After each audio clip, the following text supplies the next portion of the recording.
Buying a home can be really exciting, especially if you've not bought one in the Lone Star State. At the same time, it can be really costly if you don't know what you're doing. Going it alone can have some expensive mistakes, especially if you're from another state and you don't understand what's going on here. Having an educated and experienced real estate agent is your best line of defense. But it's always a good idea to actually have a real estate attorney as well. But when it comes to hiring an attorney, make sure you find one with real estate experience. It's also imperative to mention that neither Carrie nor myself are attorneys, and we're not giving you legal advice. We're just here to talk about some nuances in our real estate contract that may be a little bit different from the one in your state to encourage you to get your team together. Get that experienced realtor who knows what they're doing, who's educated in representing you, as well as an attorney who can help identify things in the contract that you really need to know about. Hey, Carrie, how are you? Hey, I'm doing great. How are you doing? Good. I think this is going to be fun because this is one of our favorite topics to talk about is the real estate contract and what people really need to know. Yes, absolutely. I'm super excited about it, and the frustrating thing is trying to make sure that everybody understands that we're not attorneys, right? And we're not trying to give them legal advice. Just saying, hey, here's some encouragement. Don't try and go at it alone. And I love the DIY revolution that's still going on, but dang, people just think they can birth their own babies and pull their own teeth, you know? Yeah, there are some activities that should not be DIY for good reason. Right? I know we all have this inflated sense of self where we think that, oh, we could just stand in line and give all the new vaccines out to other people or pull teeth or, I don't know. When it comes to a car, I have to take it back to the dealership because I don't know anything about cars, but they're welcome to call me about real estate. I can help them about real estate. Right, right. Yeah. It's just, to me, it's crazy. And then you get some agents who don't spend any time educating themselves or going to classes. And you know what they say, you can be doing something right as you think it's right and just do it over and over and over like a cycle and be doing it wrong over and over and over. So Yeah, kind of we don't frustrating. want that. No. No. So there's some interesting things that separates us, and if you're on TikTok, there may be a video coming of me kind of complaining about a video that a creator did. When they call an agent from another state, the dude is in California and he is talking to an agent in North Carolina and he videos it and records it of their telephone conversation. And he doesn't have the wherewithal to buy a property in another state. And he's apparently not chosen representation of another realtor, which is crazy to me. And it really can get you into a lot of trouble and make you some expensive mistakes, in my opinion. I'm excited to see that TikTok video come out. Oh, well.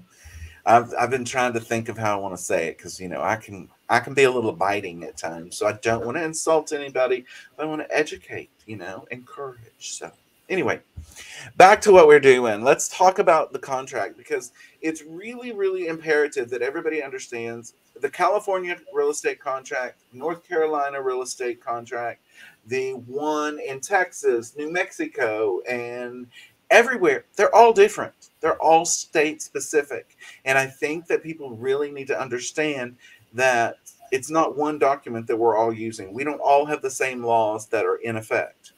And to me, people need to understand that because we do things completely different in Texas than they do in California. And I've represented my fair share of California clients, and they're like, that's not how it's done here. That's not right. I'm like, okay, hold on. Let's back up. So it gets kind of interesting. Yeah, Texas certainly we have our own way of doing things here in Texas. So yeah, I'm glad that you point out that everybody has different laws and different contracts because there are really a lot of important things to know about the way things go here in Texas that people might not be expecting when they come from other states. Yeah, and don't get us wrong. We don't think Texas is the best as far as our contract or anything like that. It's just what we have to deal with. So we're Right. not insulting your contracts, and your contract may be better, it may be easier to understand or whatever. But there's some nuances that are in our contract that we want to enlighten you on so that you will gain more understanding and go research more and talk with your attorney if you need to when you're coming into Texas to buy, or if you're in Texas and you're going to buy your first property. There's a bunch of different reasons that you need to pay attention to some of these things that we want to kind of bring to the forefront of your mind. Right. I guess that's kind of the way that I want to say it.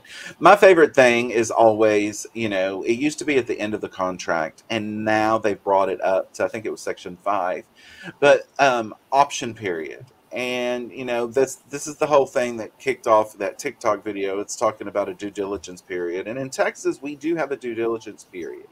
It's called a termination option, or as we like to warm and fuzzily call it, is an option period. And that option period is great because it gives you an unrestricted right to cancel. You've negotiated a contract, the property comes off of the market and into an option period status, if you will. And you get to what? Kick the tires? You can cancel for Right. any reason if you don't like it. You don't You even get have to to give a do reason. Yeah, you get to do all of your due diligence, all of your checking into things, all of your inspections, all of your talking to your insurance company. You just said a huge one. Carrie, why would you want to talk to your insurance agent? Oh my goodness, because that is so important. You want to, first of all, make sure that you are going to be able to get insured, get homeowner insurance for that property, and that it's going to be at a cost that works for you. Never Absolutely. good to get through, buying a home and then all of a sudden you realize that the insurance policy you're going to be able to get on that home is not something that works for your situation and your budget. So always good to look at that during your option period. And then you're also going to want to ask your insurance agent to get something for you that's called a clue report. Comprehensive loss underwriting Exchange. Yeah, exchange. Yeah. yeah. Clue report. Super cool acronym. And that is going to give you information about past claims that have been filed in relation to that property. Yeah. That Yeah, is, and it's important to have it during that option period. And that option period in Texas is, of course, negotiable between a buyer and a seller, right? It is right. totally, you pick a number of days and amount that you have to pay. And you have to pay it to have it. You can't come back and say, oh, I want an option period later. That amount is negotiated up front, as well as the duration, the length of time. You can extend it if the parties agree, but the parties again have to agree.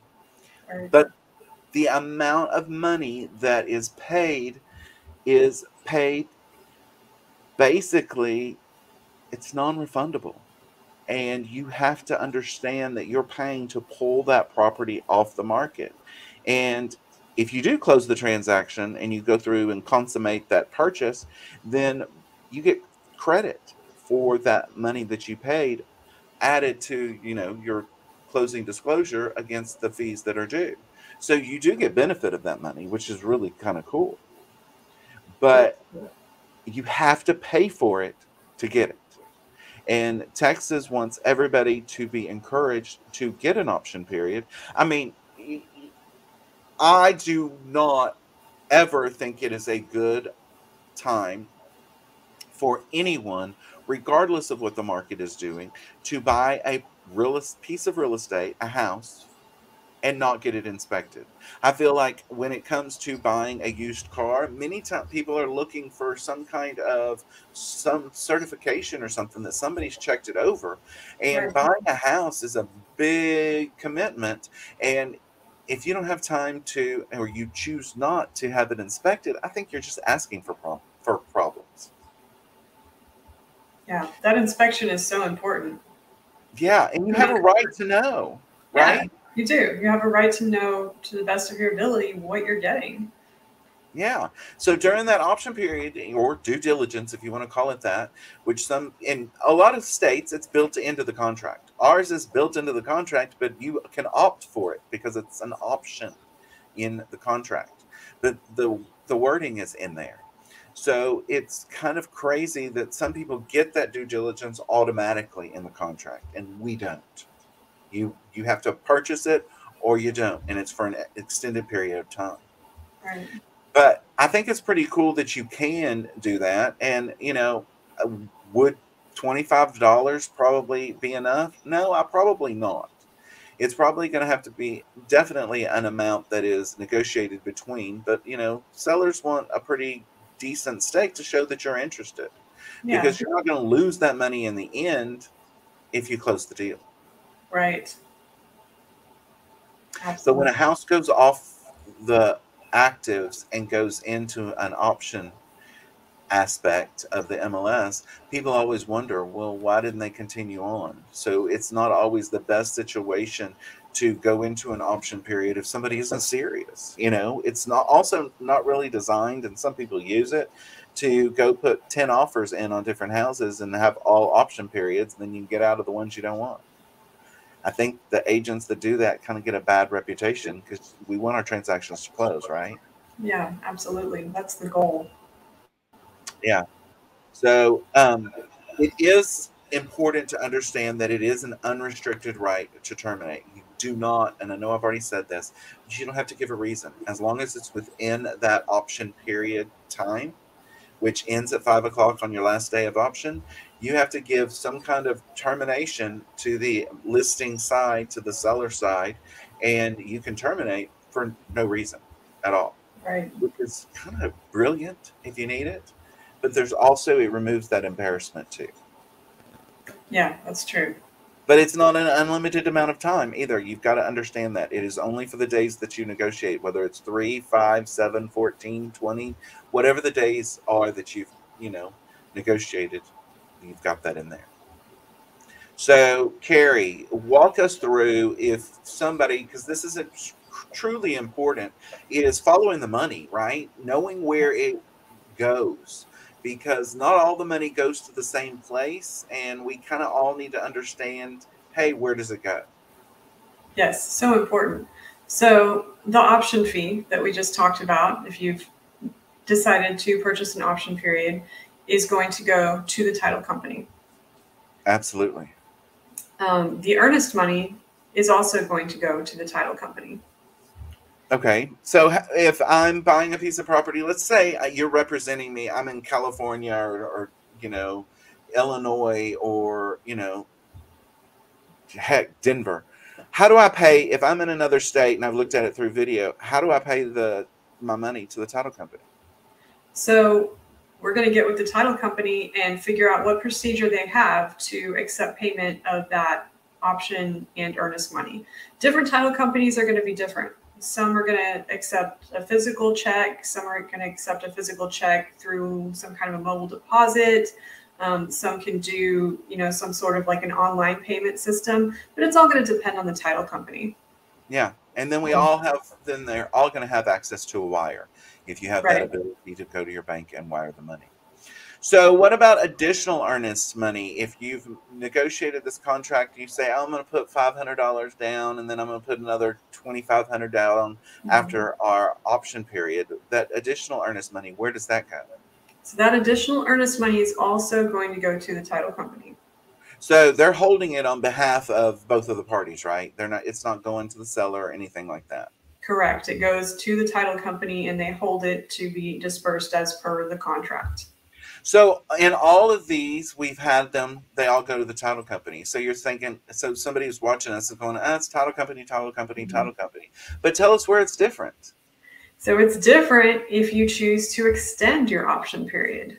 Oh, I can extend it? You can extend your option period. As long as both parties agree to extend the option period, that can be done. Absolutely. And of course, extending the option period is going to require an additional option fee. There's no option period without an option fee. But this option fee is a little bit different. It goes directly to the seller. It is. And why is that, Carrie? Let's see. And if you want me to go into it, I'll be happy to. I feel like I'm in class calling on you.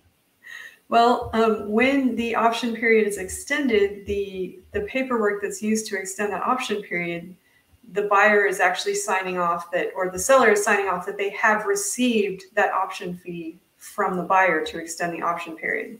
So rather than going to title, it's going to go directly to the seller. Absolutely, because say it was Saturday at 5 p.m. and your option is expiring, and you've got to extend that before 5 o'clock on that Saturday, and you didn't pre-plan because you thought you were going to work everything out.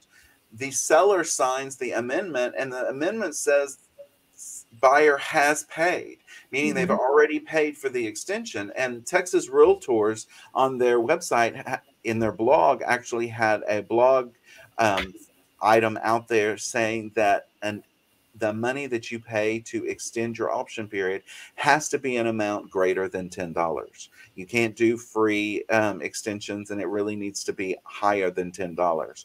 And a lot of attorneys that I have visited with, and again, not legal advice, have said you've kind of preset what your option extension is going to be by looking at what you paid for how many days in the option period. So that's kind of interesting as well. But if in fact you're having to extend the option period, your agent, somebody is going to have to run or use some kind of digital payments to pay the seller to extend the option period before the current option period expires at 5 p.m.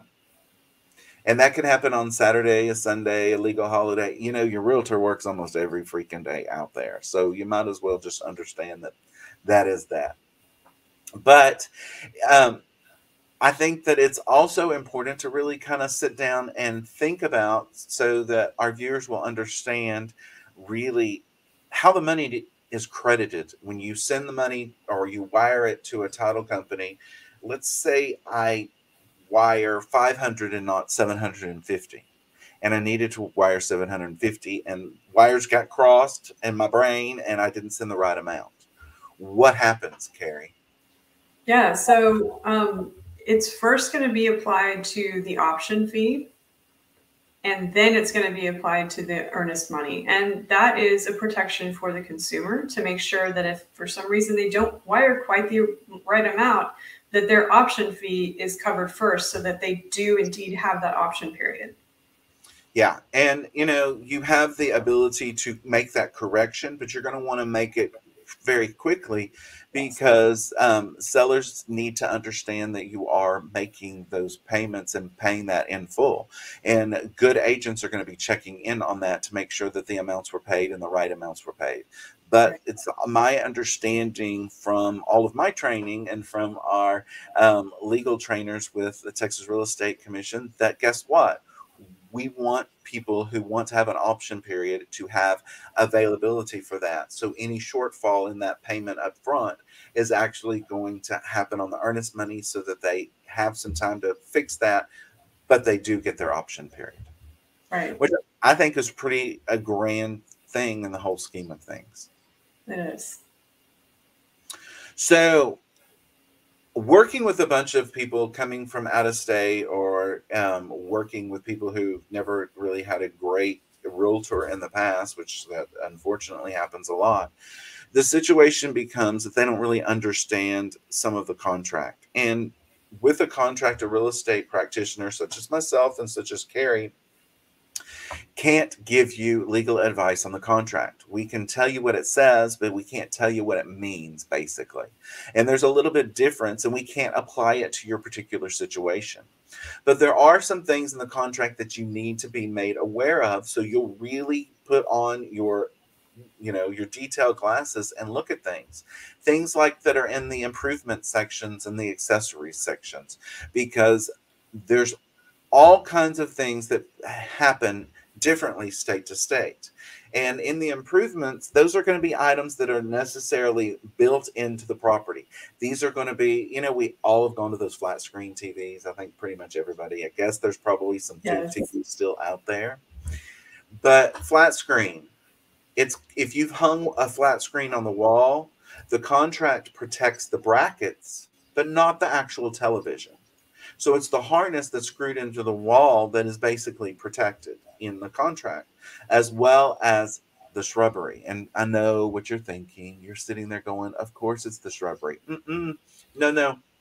I have gone on a listing appointment, and the seller wants to take all of the roses and all of the rose bushes in her rose garden in her backyard.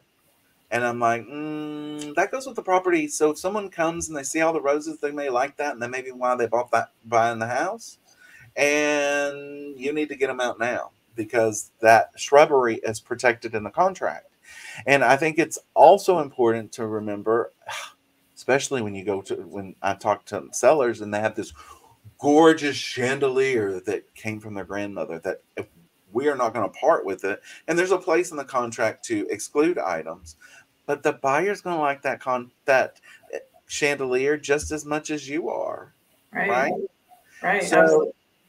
that chandelier, you can exclude it, but it is listed as an improvement on the contract. And Yeah. so buyers really need to read the contract and understand what it says and hire an attorney if they don't understand it, right? Because Absolutely. we have a whole list of improvements that buyers need to understand what goes with the property and what doesn't convey with the property. And sellers also have to understand it. Yeah. Really important for both parties to understand it, because I've certainly seen some misunderstandings occur over what you might think would be minor things but really aren't to the people involved, because they saw some particular part of the house that they really liked, that they either expected to come with it and it didn't, or they expected to take with them when they left and they couldn't. Yeah, one of the things that I witnessed was the sellers left the brackets on the walls, and the buyers on the walkthrough did not want the brackets, and they didn't tell the sellers during their negotiation of any repairs to take the brackets down and fix the walls. And they got there and they were like, we don't want these things on the wall. And it's like, okay, well, they're yours to take off. The brackets now belong to you. Yes. Right? It's a bracket situation, let me tell you, Carrie. But the contract also talks about accessories. And one of the things that was a hotbed item a couple of years ago, just because it was taught incorrectly to a lot of people, is the stove. If you have one of those stoves that slides in to, it's got the stove top and it has the oven and it's all in one, you can go back Arranged. to arrange. Yeah. Yeah. You can go to Home Depot and buy one, or Lowe's or Ace Hardware, wherever. Amazon, I'm sure you can get it from Amazon too. But when it comes down to it, it is attached and it is part of the home or the condo, whether it is attached with an anti-tip device or not. And it's important to know that it's kind of like a health and safety issue to be dealing with, especially if it's connected with natural gas or something, because Yeah. it's just part of it. So in Texas, it's customary for the microwave and the stove to convey with the property, but the refrigerator, unless it's built in, goes with the seller. So that Right. may be something you want to negotiate to be listed on the non-realty items addendum, to really jump in there and I want the refrigerator too. So can you think of any other accessories listed on the contract that would be mentionable to someone? Yeah. So one that can often cause confusion, because a lot of times it's not physically attached to the house, is going to be the fireplace screen. Right. Yeah, because the contract doesn't say in there, and then of course I'm not an attorney, but reading the words on there, it doesn't say attached or installed fireplace screen. It just says Right. fireplace That's screen. his fireplace screen. Yeah. So, somebody could argue and say that could be a decorative one. It could Hmm. be a screen that's attached in a, whole glass enclosure or not. Yeah. So that, if you're going to fight on that, make sure you fight on the side that your attorney says is right. Right. Of But course. also the artificial fireplace logs, Carrie, those are listed in the contract. So I know it's not new to you, But people have to understand that when they're loading up that living room and taking it, those fireplace logs got to stay. Do not take the fireplace logs. Mm-mm. And it's not as big of a deal today as it used to be, but probably even in your lifetime, you remember the fact that people got a bedspread that matched the drapes, that matched the Mhm. wallpaper. Right. Well, in our contract, it says that the curtains, rods, blinds, shades, and draperies convey with the property, but the bedspread doesn't. So if you want the bedspread, you have to ask, and you might want to have it cleaned and dry cleaned too if you're going to ask for it. You might as well just keep the cooties with the seller and not with the buyer. But understanding that the curtain rods, the official curtains. So if you really love your curtains, Take you them might want down. to put them down. When you have to say, Yeah, if you want to keep those curtains, take them down before you list that house. Take them IKEA's down. got a bunch. Walmart, I'm sure, They has do. curtains. Yeah. Target, I know, has curtains and draperies. So you just go get what you want. Yeah. But that's important to understand because people don't know that's in our contract. And again, you need to be reading the documents that you are signing, and hopefully that you are and you're asking because at the bottom of every one of our contracts in the state of Texas, it says, you know, please seek the advice of your attorney if of your choice, if that's what if you Yes. want to have any kind of questions answered, because your real estate agent is not an attorney unless they have a law license, and they should tell you about it if they do. So another one that I think is kind of important is the survey and dealing with the whole survey in general. So you have a section in the contract that allows you to purchase coverage, and that coverage is supposed to protect you in case there's any kind of discrepancies or issues on the boundary lines on the property. And everybody wants a survey, right, Carrie? I mean, you Yes.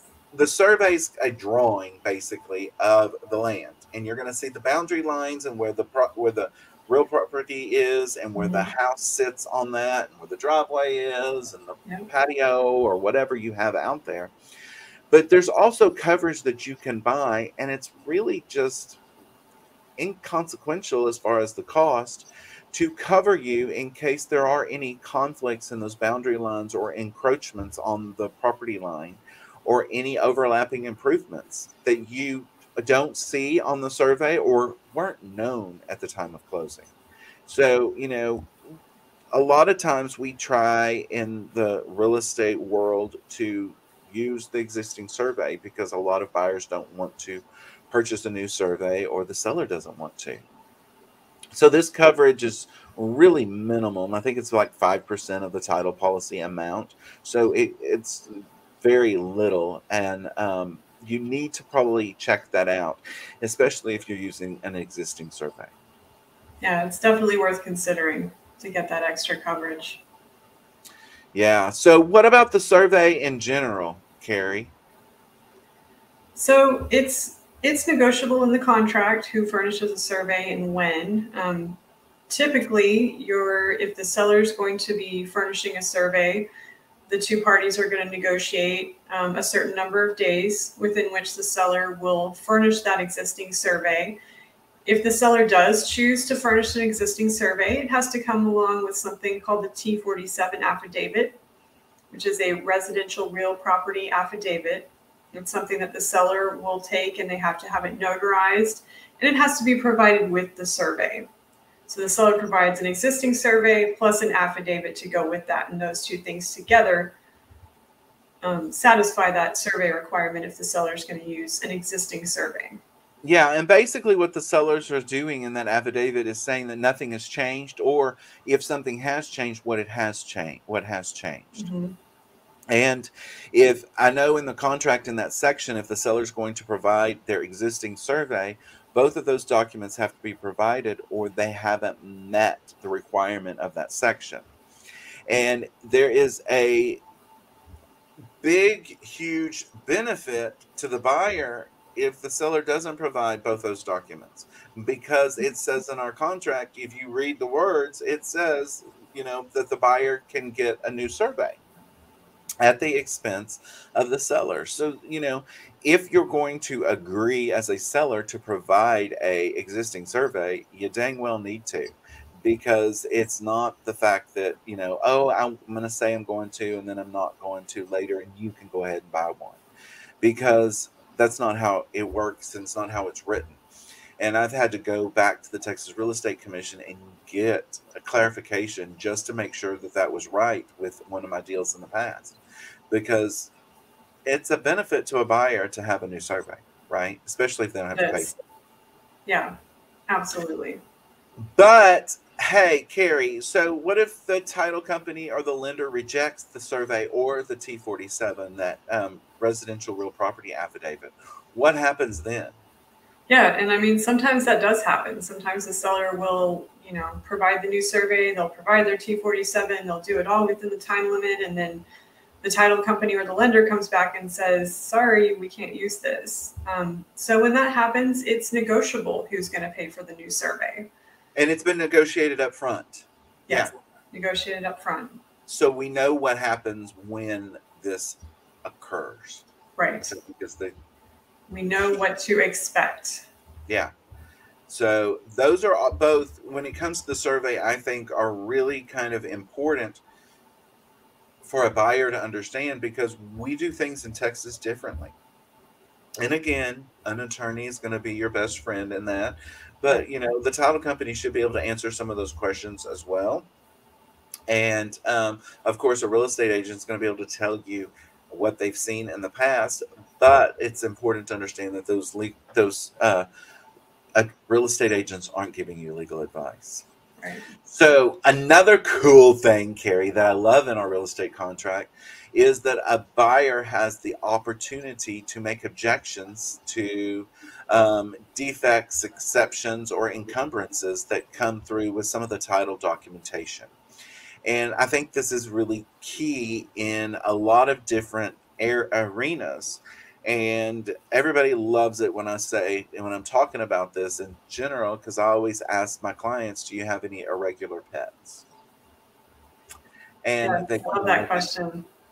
And they're like, irregular pets? No, they took a crap this morning. What are you talking about? And I'm like, no. Do you have a pet pig or anything like that? Because there was a court case in Texas where a lady bought a house, and guess what? She had a pet pig, and nobody asked, and she bought a house in an area where she couldn't have a pet pig. So it's a little bit of a piggy situation out in there with that thing. But you have the opportunity to put objections in there for a whole slew of potentials. Whether it is you want to do a short-term rental in the property. Mm-hmm. Carrie, can you think of another one? Immediate rental, if you want to turn around and put that home for rental on the MLS right after you buy it, that's something that you could possibly list there. An in-ground pool. Yeah, maybe you're adding a pool. That's a good one. Yeah, that's a big one here in Texas. Like, we certainly love our in-ground pools. Oh my gosh, I just need to be in one right now just to cool myself. Don't we all? Hot tub also, because we do get our Texas winters, and it's kind of nice to have that hot tub out there too. Another big one that a lot of people like to put in there is RV parking. So making sure that you'll be able to park that beautiful RV out in front of your house. Yeah, because there are going to be some HOAs or some other documentation that may be in the deed restrictions that says you can't park an RV or any kind of other vehicle similar out in front of your property. Maybe not even on the property itself, whether it's behind a fence or not. So, and if you have one and you need a place for it, it may be important to you. Yeah. And that kind of goes for any type of large vehicles. If you have a school bus or, some other cool thing like that you want to keep on your property in front of it, that's a good thing to think about. Commercial vehicle parking in your driveway, and commercial vehicle can actually encompass a lot of different things. So, even if you have like your work truck that's, emblazoned with your logo and all your info on the side, in some neighborhoods, that's considered a commercial vehicle. So, yeah. Oh, you're talking about you as a real estate agent has your face all plastered all over your what is an Escalade, and you're just sitting there going, "Hi, use Carrie," and that is a commercial vehicle as well Yeah, as just as much as your uh, husband or wife's tow truck or right. plumber van or anything like that. Those are commercial vehicles, so you may want to really have that checked out. Yeah, really good thing to think about. Also, home-based business is going to be a consideration there. Um, Oh, you exotic, mean one that you're going to have consumers come into your house all the time? yeah, yep. And that can be something like an in-home daycare or any other variety of things, but in-home daycare is one that we see pretty often. Exotic pet ranch is another one that I've seen. Ooh, what is that? Well, that's a ranch for pet pigs. Right? Yeah, you know, there's some exotic animals out there that people like to have, and they buy a couple of acres and want to have room for them to roam, and that may Yeah, not be okay to have some lions and tigers and bears all on 1 acre of land. right. Goats, impala, camels, all kinds of different animals that we. Ooh, can you imagine having a camel next door? That would be so cool. They're so cute when they're babies. It's just like, oh, I Yeah. want a camel, you know? Chickens are another one. Lots of people love to keep chickens in their backyards, and that's something that you want to do. Certainly Yeah, think and about with it. some of the scarcity of food and different things that they're, you know, different people are saying, you know, a lot of people are saying, hey, I want some chickens for some eggs. Yes, fresh Totally eggs. get that. Wait, hold on. We don't have eggs anymore. That's true. We just Chickens have. deliver chickens, right? Yeah, I think you're right. That's true. Yeah. So it's important for you to understand that when Carrie asks you if you have any irregular pets, there's a reason for it. She's not trying to get all up in your business, and neither am I.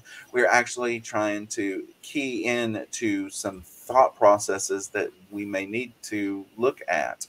And even if you have a pet wolf that you're trying to pass off as a dog, you may want to, you know, make sure you're covered, because if something comes up that, you know, would not be, you would have some steps to make.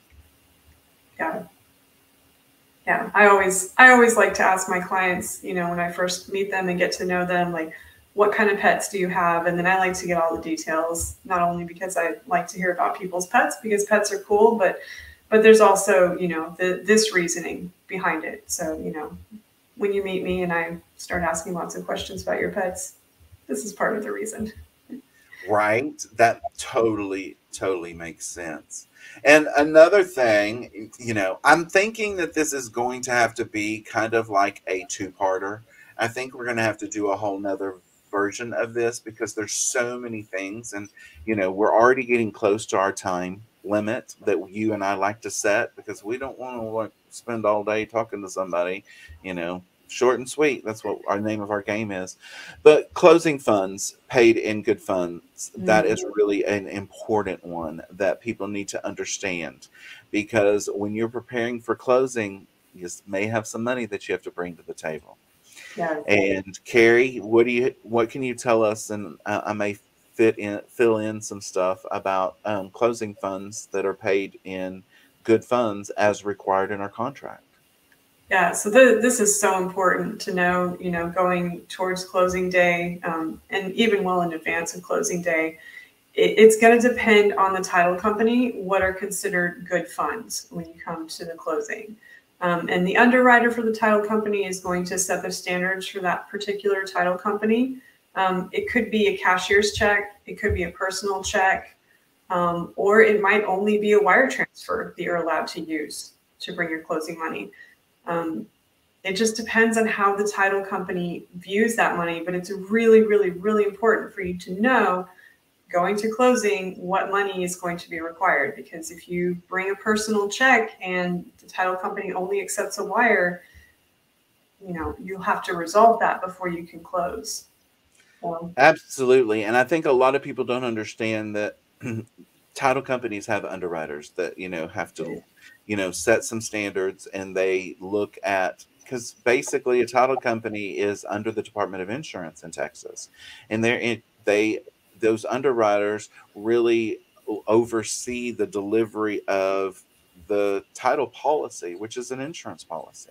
Yes. And they have to make rules that are applicable in their business. And you may not agree with it, but you're not going to be complying with the contract if you don't comply with what the rules are. And if you have a specific or particular question, you probably need to seek the advice of your attorney if you are going to look at, anything like that.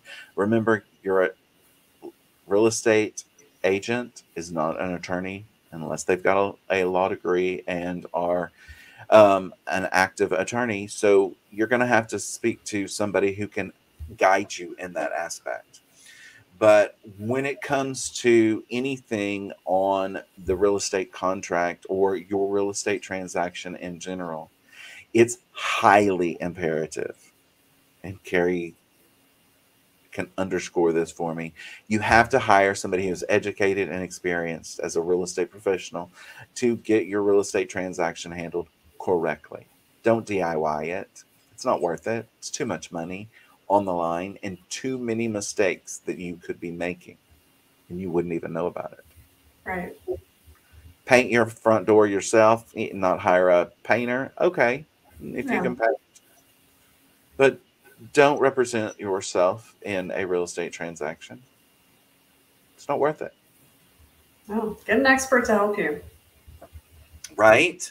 I mean, and don't let anybody tell you it doesn't cost you anything, because if they say that, run the other way, right, Carrie? Right.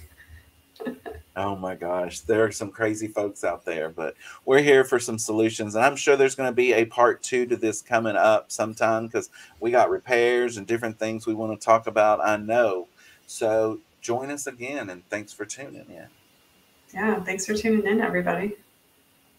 Y'all have a great rest of the day.